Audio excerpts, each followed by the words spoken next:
절까지의 말씀을 가지고 신앙은 행위가 아니고 관계다라는 제목으로 말씀을 나누도록 하겠습니다. 오늘 본문에 보면 정결 예법의 문제로 인해서 바리새인들이 예수님을 공격하는 것을 볼 수가 있습니다.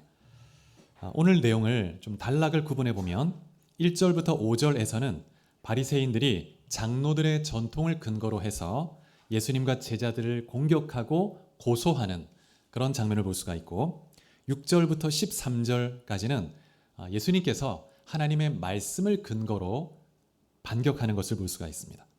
그리고 14절부터 23절에 보면 예수님께서 제자들에게 정결에 대한 새로운 기준을 제시해 주시는 것을 볼 수가 있습니다. 바리새인들이 주님께 나와서 반대하고 공격하고 고소했던 것은 이번이 처음이 아니었죠.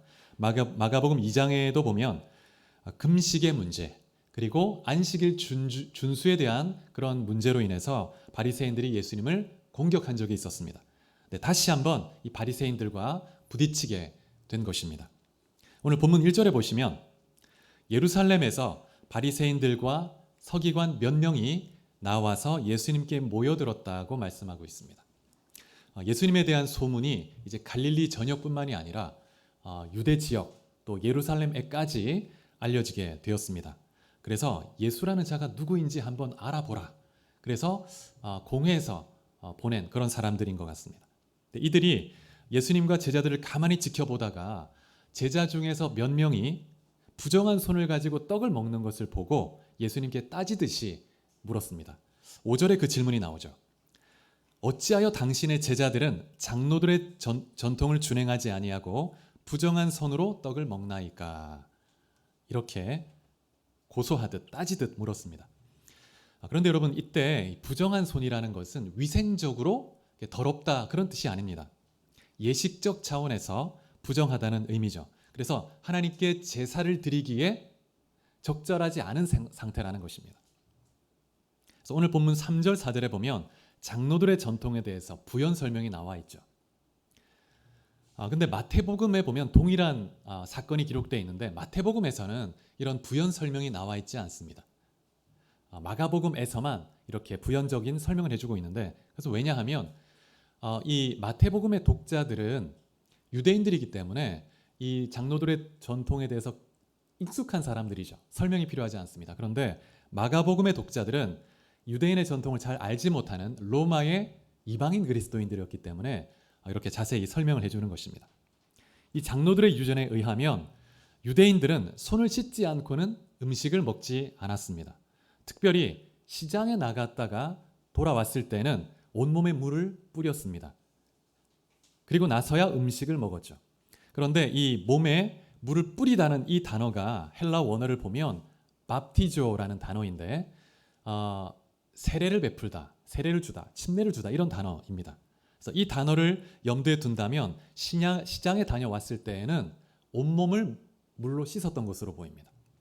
왜냐하면 시장에 가게 되면 여러 가지 부정한 것들에 접촉할 수 있는 그런 일들이 부지중에 생길 수 있기 때문에 시장에 다녀오면 온몸을 씻음으로 이렇게 땀이 나고 더러워서 씻는 게 아니라 부정해지기 때문에 예식적인 차원에서 그래서 씻는 것입니다. 그런데 이 제자들이 사람들이 보는 중에 부정한 손을 씻지도 않고 음식을 먹은 것입니다.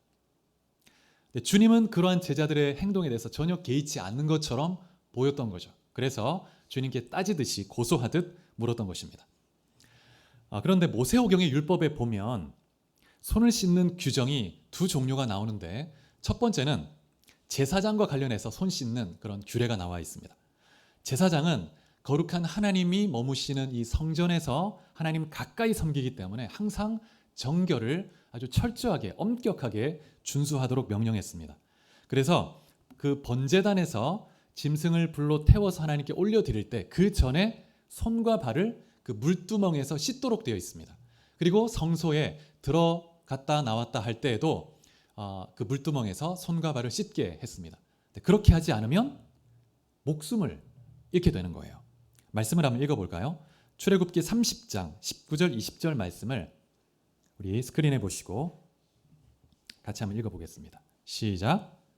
아론과 그 아들들이 그 두멍에서 수족을 씻되 그들이 회막에 들어갈 때에 물로 씻어 죽기를 면할 것이요 단에 가까이 가서 그 직분을 행하여 화제를 여호와 앞에 살을 때에도 그리할지니라. 예, 수족을 씻으라고 명령하고 있습니다. 그러지 않으면 죽게 된다는 거예요.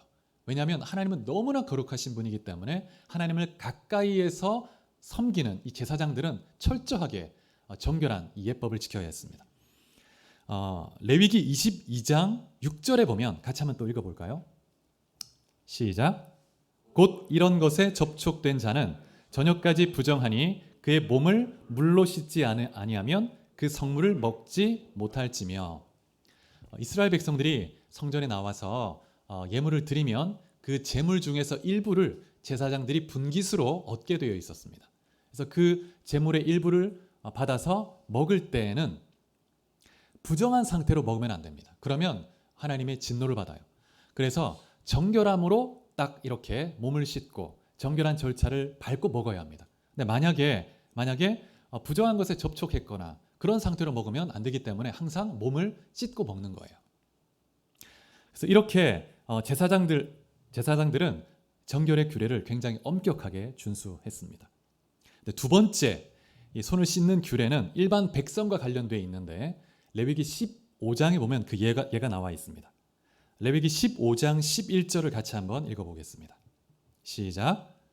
유출병이 있는 자가 물로 그의 손을 씻지 아니하고 아무든지 만지면 그 자는 그의 옷을 빨고 물로 몸을 씻을 것이며 저녁까지 부정하리라.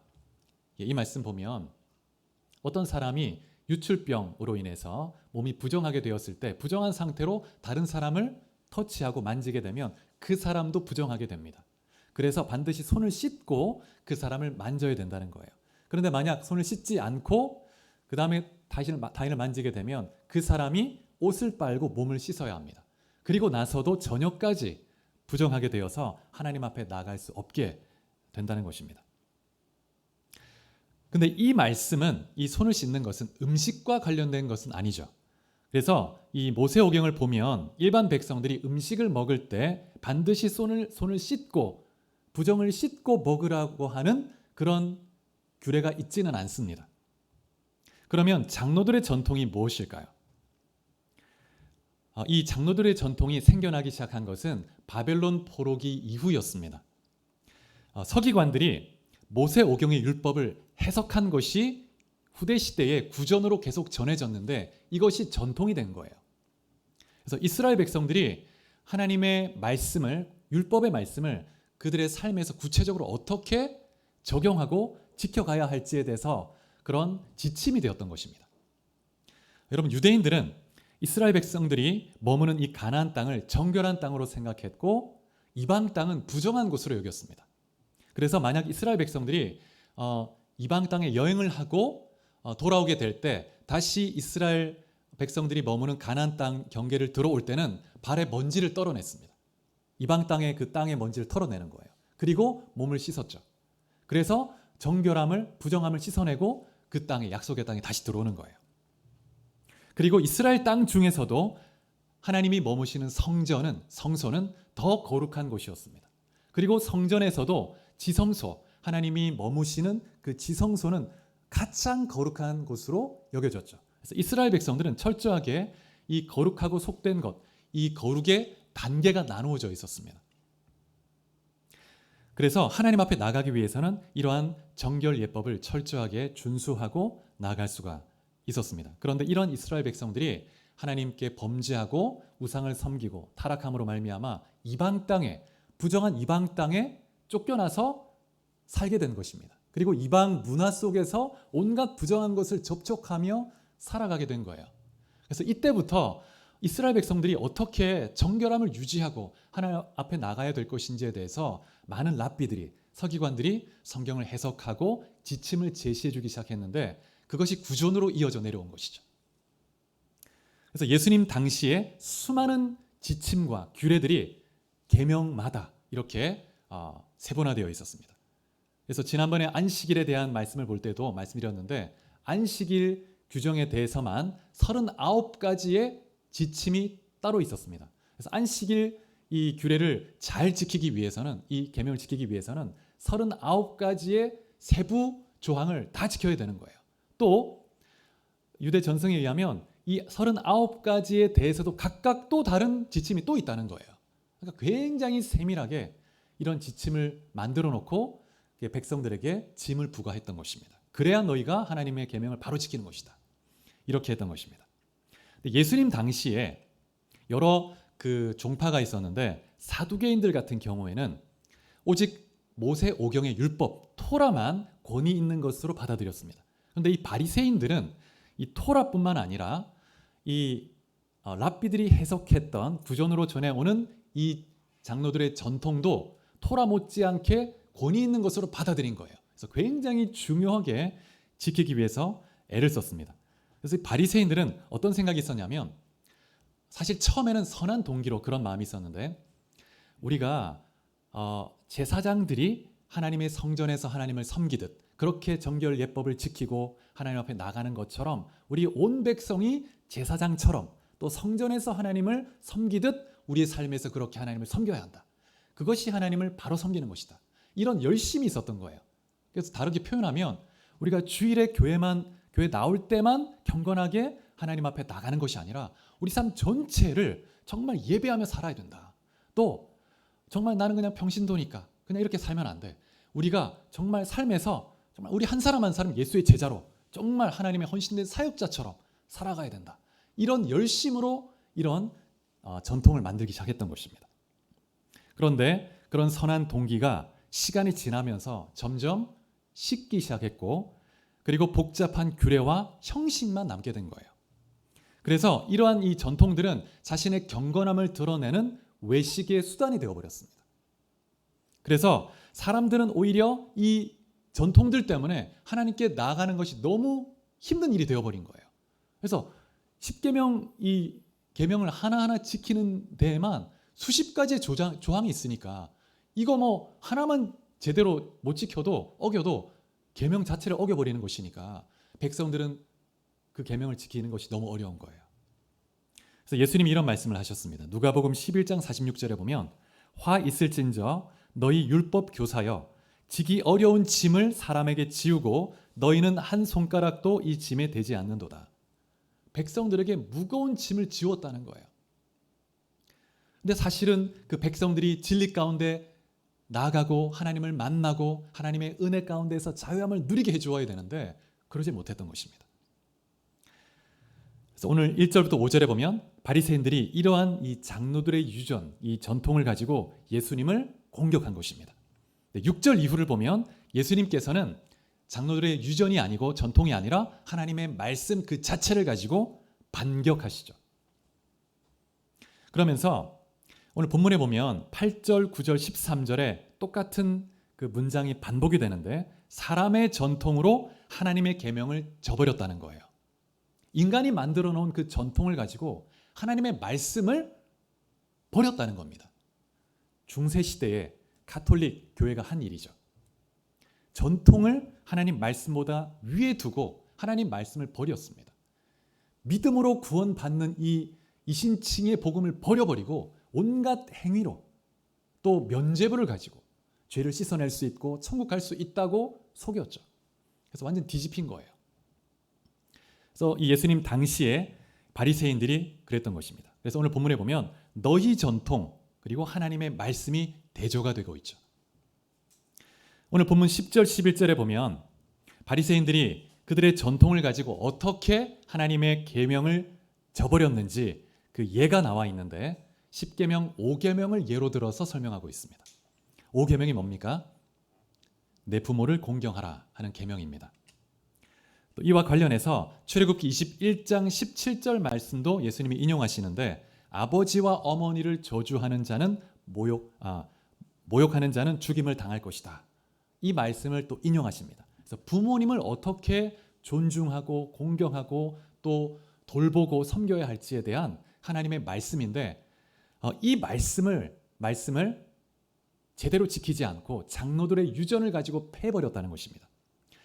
당시의 바리새인들은 고르반이라고 하는 전통을 가지고 있었습니다. 이 고르반이 무슨 뜻이냐면 하나님께 드려진 희생 제물을 의미합니다. 그래서 하나님께 드렸다 이런 뜻입니다. 근데 이 고르반은 서원과 관련되어 있는데 이 레위기에 보면 하나님께 드리는 서원에 대해서 이렇게 말씀합니다. 레위기 27장 28절의 말씀을 같이 한번 읽어볼까요? 자, 시작.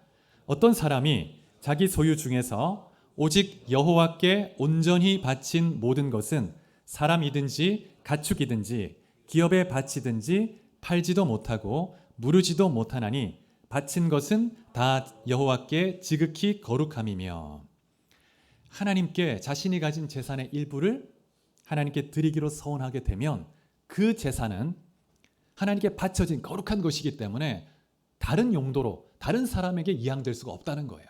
하나님께만 딱 구별되는 것입니다. 묶이는 것이죠. 하나님께 헌신하는 거예요. 하나님, 이제부터 이것은 하나님 것입니다. 제가 하나님께 헌신해 드리겠습니다. 이렇게 서원하는 것이죠. 근데 이 고르반은 처음에는 아마도 분명히 선한 의도로 하나님께 각자가 자발적으로 헌신하는 마음을 가지고 이렇게 드리는데 이런 전통이 생겼을 거예요.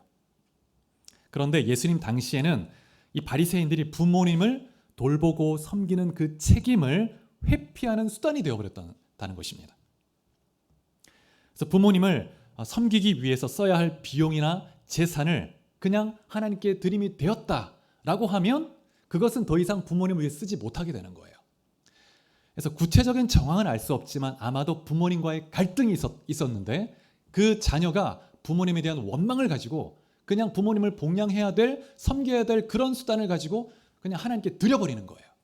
그러면서 부모님은 공경하지 않는, 그러면서 자신은 하나님께 헌신을 한 그런 의로운 자인 것처럼, 경건한 자인 것처럼 외식하는 것입니다. 그래서 고르반은 겉으로는 하나님께 무언가를 드리고 헌신하는 경건으로 보이지만 사실 더 큰 하나님의 말씀의 계명을 범하는 큰 죄가 된 것이죠. 그런데 예수님 당시에는 이 바리새인들과 종교 지도자들이 이렇게 서원하는 것이 굉장히 일반화되어 있었습니다. 그래서 하나님의 성전을 두고 막 맹세하고 서원하고,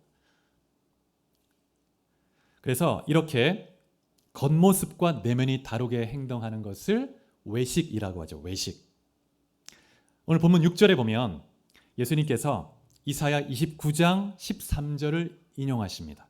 그리고 그 바리새인들을 향해서 외식하는 자들이여 이렇게 책망하시죠. 6절 7절 말씀을 같이 한번 읽어볼까요? 오늘 본문을 보고. 자, 시작. 이르시되 이사야가 너희 외식하는 자에 대하여 잘 예언하였도다. 기록하였으되 이 백성이 입술로는 나를 공경하되 마음은 내게서 멀도다. 사람의 계명으로 교훈을 삼아 가르치니 나를 헛되이 경배하는도다 하였느니라. 예. 입술로는 하나님을 공경하지만, 하나님을 예배하고 하나님을 섬긴다고 하지만, 겉모습은 경건하게 보이지만 그 마음은 하나님에게서 멀다는 거예요. 여러분, 하나님이 정말 원하시는 것은 우리 마음이죠. 그런데 그 마음은 하나님께로부터 멀다는 것입니다.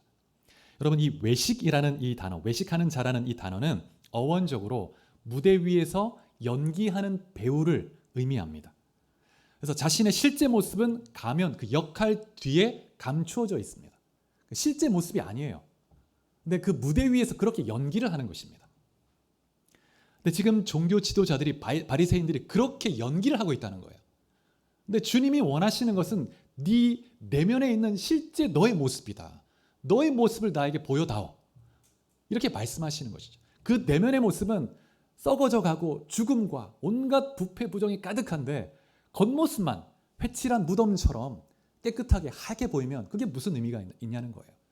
그러한 신앙의 삶을 계속 반복하면서 일반 백성들은 무거운 그 귤에 엄청나게 많은 그런 장로들의 전통들 때문에 무거운 짐에 눌려서 제대로 하나님을 만나지 못하는 것입니다. 그래서 그 당시에 이 종교 지도자들의 외식에 대해서 주님이 마태복음 23장에 보면 이렇게 책망하십니다. 25절 또 28절 같이 한번 읽어보겠습니다. 시작. 화 있을진저 외식하는 서기관들과 바리새인들이여, 잔과 대접의 겉은 깨끗이 하되 그 안에는 탐욕과 방탕으로 가득하게 하는도다. 이와 같이 너희도 겉으로는 사람을 옳게 보이되 안으로는 외식과 불법이 가득하도다. 겉으로는 번지르르 합니다. 또 사람에게 겉으로는 옳게 보입니다. 그런데 그 내면은 불법이 가득하고 온갖 부정이 가득하다는 거예요. 여러분, 이 종교 지도자들의 이 외식의 문제는 예수님 당시뿐만 아니라 수백 년 전, 700년 전에 이사야 당시에도 그랬습니다. 이사야 1장 14절에 보면 하나님께서 이렇게 말씀하십니다.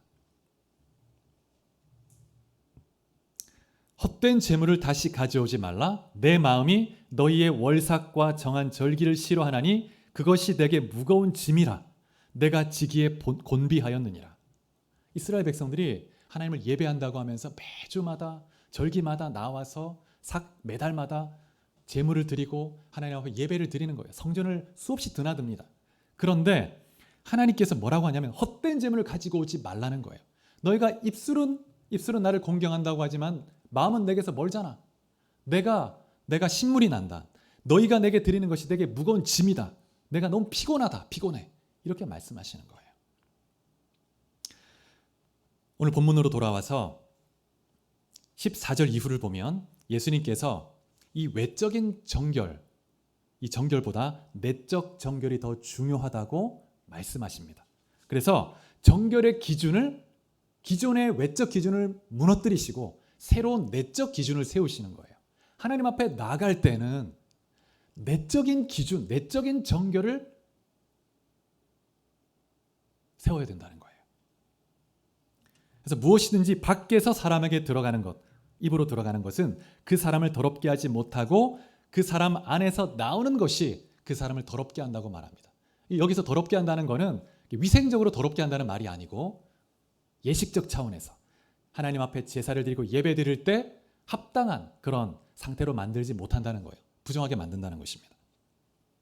19절 이후를 보면 사람의 입으로 들어가는 것은 다 배설물로 나오기 때문에 음식물 자체가 사람을 더럽게 하지 못한다고 말씀하고 있습니다. 반대로 사람 안에서 나오는 것, 그 사람 마음의 깊은 곳에 있는 것, 악한 생각, 음란, 살인, 간음, 탐욕, 악독, 질투, 비방, 교만, 이런 것들이 그 사람을 더럽게 한다는 거예요. 그것이 하나님 앞에 나아가는데 걸림이 된다는 것입니다. 하나님은 그것을 다루기 원하시는 거죠. 여러분, 바리새인들이 처음에는 선한 동기를 가지고 하나님에 대한 열심을 가지고 이런 전통들을 만들기 시작했습니다. 근데 시간이 흐르면서 그런 전통은 하나의 껍데기가 되고 가면이 되어버렸습니다. 자신의 부패를 감추어버리는 수단이 되어버린 것이죠. 무엇이 문제일까요? 여러분, 유다의 왕 중에 아사라는 왕이 있는데 이 아사 왕은 통치 초기에는 정말 주님을 경외하고 하나님을 신뢰하는 믿음의 왕이었는데 하나님이 그러한 이 아사 왕에게 평안의 시기를 주십니다. 20년 동안 유다 땅에 전쟁이 없습니다. 평화로운 태평성대가 이루어집니다. 근데 20년이 지나고 나서 이 아사 왕이 현실주의자, 정치적 이런 어떤 술수를 도모하는 그런 사람이 되어버린 거예요. 대개의 경우 그런 경우가 참 많습니다. 처음 시작은 너무나 열정적으로 하는데 시간이 흘러갈 때 그 내면이 부패해가고 식어가고 겉모습만 남는. 이스라엘 백성들도 그랬습니다. 가나안 땅에 들어갔을 때 처음에 여호수아와 함께 가나안 땅을 정복했을 때 그 백성들이 하나님 앞에 언약을 갱신하면서 여호와 하나님만을 섬기겠다고 결단했습니다. 그런데 여호수아가 죽고 그 정복 세대가 죽고 난 이후에 그 다음 세대가 이제는 완전히 다른 세대가 되어버리는 거예요. 하나님을 잊어버리고. 뭐가 문제일까요? 여러분, 인간이 이 외식하는 것은 인간 내면의 부패한 본성, 이 타락한 본성과 깊은 연관이 있습니다. 인간은 이 타락한 본성으로 인해서 외식하려고 하는 그런 기질이 있어요. 그래서 자신의 내면의 어둠을 감추려고 합니다. 그러면서 자신을 겉으로는 의롭게 포장하려고 하는 것이 그 죄악된 본성의 모습입니다. 에덴 동산에서 있었던 사건을 보면 인간이 타락한 이후 처음부터 외식하기 시작했구나 라는 것을 알 수 있습니다. 아담과 하와가 선악을 알게 하는 나무 열매를 먹고 나서 제일 먼저 깨달은 게 뭐냐면 그 내면의 부패한 어떤 그 비참함이었습니다. 하나님 앞에 설 수 없게 된 자신의 그 비참한 모습, 열등한 모습이었죠. 그런데 하나님 앞에 그 모습 그대로 나가는 것이 아니라 하나님 앞에 긍휼을 구하는 것이 아니라 피해 숨습니다. 무화과 나무 잎을 가지고 자신의 모습을 감추는 거예요. 숨기는 겁니다. 그리고 다른 사람을 정죄하는 거예요. 하나님 만들어주신 여자가 나에게 유혹해서 이렇게 먹게 됐다고. 여자는 뱀을 또 판단하고 전가합니다. 비판합니다. 여러분, 이것이 인간의 그 본성의 모습이죠. 자신의 그 내면의 모습을 그대로 하나님 앞에 가져가지 못하는 거예요. 근데 자신의 내면의 모습을 그대로 하나님의 긍휼을 구하며 나가는 것이 그것이 믿음입니다. 믿음. 그러한 자에게 성령께서 구원의 은총을 베풀어 주시는 거예요. 우리의 행위로 아무리 열심히 노력해서 우리의 외적인 그런 경건을 막 쌓아간다고 해서 구원을 받는 것이 아니고 성장해 가는 것이 아니고 우리 내면의 모습을 그대로 주님 앞에 열어드릴 때 은혜가 임하는 것이죠. 그래서 여러분, 신앙은 외적 행위의 문제가 아니고 하나님과의 인격적인 관계 문제라는 것을 기억하시기 바랍니다. 여러분, 바리새인들의 이 외식의 문제는 그래서 그들만의 문제가 아니고 여러분과 저의 문제이기도 합니다. 우리 날마다 어쩌면 외식하며 살아가는지 모릅니다. 혹시 여러분 가운데에는 어떤 가면을 쓰고 연기하는 배우처럼 이렇게 살아가고 계시지 않습니까? 여러분, 주님은 우리의 가면이 아니고 그 이면에 우리의 참된 내 모습을 보기 원하십니다. 만나기 원하세요. 그 모습을 회복하고 치유하고 새롭게 해주기 원하시고 또 자라게 하기를 원하시는 것이죠. 여러분, 이것을 잘 알았던 인물이 누구냐면 바로 다윗입니다. 다윗은 하나님의 마음을 너무 잘 알았습니다. 그래서 그렇게 치명적인 그 죄를 범하고 나서 놀라운 고백을 하게 되는데, 자, 시편 51편 16절 17절 말씀을 같이 한번 읽어보겠습니다. 시작. 주께서는 제사를 기뻐하지 아니하시나니 그렇지 아니하면 내가 드렸을 것이라. 주는 번제를 기뻐하지 아니하시나이다. 하나님께서 구하시는 제사는 상한 심령이라. 하나님이여, 상하고 통회하는 마음을 주께서 멸시하지 아니하시리이다. 다윗이 밧세바와 간음하고 우리아를 살해한 이후에 회개하며 지은 시입니다. 그 심각한 죄를 짓고 나서 하나님 앞에 회개하면서 하나님의 마음을 깨닫게 된 거예요. 종교적 행위를 반복한다고 해서 하나님이 기뻐하시는 것이 아닙니다. 번제를 막 수없는 번제 드리는 것, 계속되는 주일 예배 반복해서 드리는 앉아있는 이 자체, 이게 중요한 것이 아니고 우리가 우리의 마음을 주님 앞에 쏟아 부어드리면서 주님을 만나는 그것이 중요한 것이죠. 그래서 다윗은 하나님이 정말 원하시는 것은 우리의 실제적인 자아와 만나는 그 관계라는 것을 알았던 거예요. 그래서 하나님이 구하시는 제사는 상한 심령이다. 상한 심령. 상하고 통회하는 마음, 내 안에 있는 수치, 좌절, 아픔, 죄, 이 모습 그대로 주님 앞에 나가기를 원하신다는 거예요. 그래서 숨기는 게 아니라. 그래서 참된 예배자는 하나님 앞에 늘 자신의 내면의 어두움과 더러움과 수치를 토하는데 굉장히 훈련된 사람입니다. 그러한 사람이 참된 예배자로 하나님을 기쁘시게 할 수가 있는 것입니다. 그래서 우리가 항상 하나님 앞에 나아갈 때마다 예수 그리스도의 보혈의 피를 의지하고 우리의 마음을 토하면서 주님 앞에 겸손히 나가는 것을 배울 필요가 있습니다. 그렇게 나아갈 때 하나님이 그러한 부패하고 타락한 정말 수치스러운 내 모습에 대해서 그 존재 자체로 사랑하시는, 받아주시는 그 사랑을 경험하면 완전한 자유를 누리게 되고 하나님과의 인격적 사귐이 시작되는 거예요. 종교적 행위의 담이 생기는 게 아니고 하나님과의 인격적 관계가 시작되는 것입니다. 그래서 참된 복음을 경험한 사람은 주님의 그 사랑 안에 확신이 있고 자유함이 있습니다. 그 자유함 안에서 방종하는 것이 아니고 오히려 더 하나님 말씀에 헌신하고 기쁘게 순종하려고 하는 즐거움이 있습니다. 근데 그러한 참된 복음 안에서 내 내면이 하나님 앞에 온전히 용납되는 그러한 경험이 없이 그냥 외적 행위로 외식을 하게 되면 종교 생활이 돼요. 우리 신앙생활은 의무가 됩니다. 너무 힘들어요. 여러분 한 분 한 분이 십자가 앞에 설 수 있기를 축복합니다. 십자가 앞에 서면 우리가 두 가지를 깨닫게 되는데, 첫 번째는 뭐냐면 내가 얼마나 심각한 죄인인가를 깨닫게 됩니다.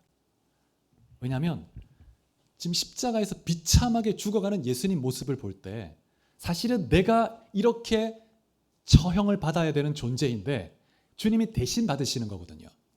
근데 하나님의 아들이신 그분, 죄가 없는 그분이 왜 이렇게 고통스럽게 비참하게 죽어가시는가? 바로 죄라는 것 때문에. 아, 죄라는 것이 이렇게 심각한 것이구나. 두 번째, 하나님이 나를 얼마나 사랑하시는가 도대체.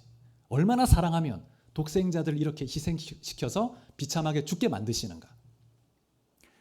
여러분, 십자가에서 이 하나님의 사랑을 경험할 때 여러분의 삶의 완전한 자유와 새로운 삶이 시작이 됩니다.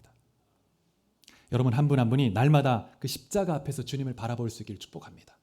그리고 주님의 사랑을 경험하고 주님과 인격적 사귐을 가지면서 주와 동행하는 귀한 삶이 될 수 있기를 주의 이름으로 축복합니다. 말씀을 맺겠습니다. 주님께서 오늘 본문을 통해서 유대인이 가진 그 정결 예법의 외적 기준을 무너뜨리시고 새로운 기준, 내적 기준을 제시하십니다.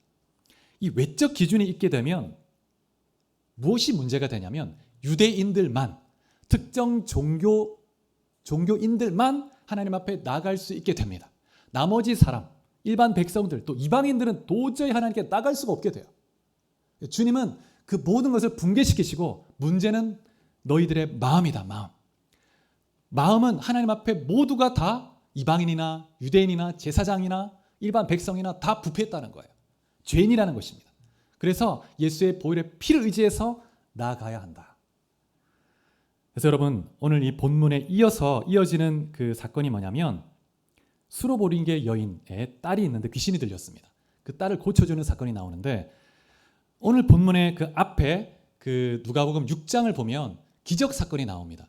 기적 사건이 쭉 이어지다가 오병이어의 사건, 또 물리를 걸으시는 사건, 그러다가 갑자기 종교 지도자들과 논쟁하는 사건이 나오는 거예요. 좀 흐름에 좀 어긋납니다. 계속 쭉 기적 사건이 이어지면 좋은데 왜 이런 사건을 저자가 이 위치에, 이 7장 이 위치에 기록했을까? 그 이유는 뭐냐면 그 다음에 나오는 수로보니게 여인이 이방인이기 때문에 이방인에게 베푸는 하나님의 은혜가 그 정결 예법에 의해서 이제 막혀 있는데 그 경계를 무너뜨리시는 것을 보여주는 거예요. 그래서 이방 여인이라 할지라도 주님께 나아갈 때 주님이 은혜를 베푸시고 주님의 놀라운 사랑을 베풀어 주신다는 것을 보여주고자 하는 것이죠. 그래서 이 마가복음의 독자들인 로마의 이방인 그리스도인들이 하나님 우리에게도 동일한 은혜로 역사하시는구나. 우리를 우리 모습 이대로 사랑하시는구나. 깨달았을 것입니다. 여러분 한 분 한 분이 연기자가 아니라 하나님의 친구로 마음과 마음을 나눌 수 있는 친구로 동행할 수 있기를 축복합니다. 여러분 우리가 교회에 중요한 좋은 전통들이 많이 있죠. 우리가 잘 보존해야 할 전통들이 있습니다. 그런데 이 전통과 말씀이 충돌할 때는 가차없이 이 전통을 버려야 합니다. 너무나 자주 이 전통을 놓지 못해서 벌벌 떨다가 말씀을 버리는 그런 오류를 범해서는 안 되겠죠. 역사가 보여줍니다. 그래서 우리는 날마다 하나님 말씀을 붙들고 내 자신을 십자가에 못 박고 결단하고 주의 발자취를 따라 나가는 삶을 살아야 합니다. 여러분 한 분 한 분이 주님의 십자가 앞에서 날마다 결단하며 주님의 그 무한한 은혜와 사랑 가운데 승리하는 삶을 살 수 있기를 주의 이름으로 축복합니다. 우리 말씀을 생각하며 같이 한번 기도하겠습니다.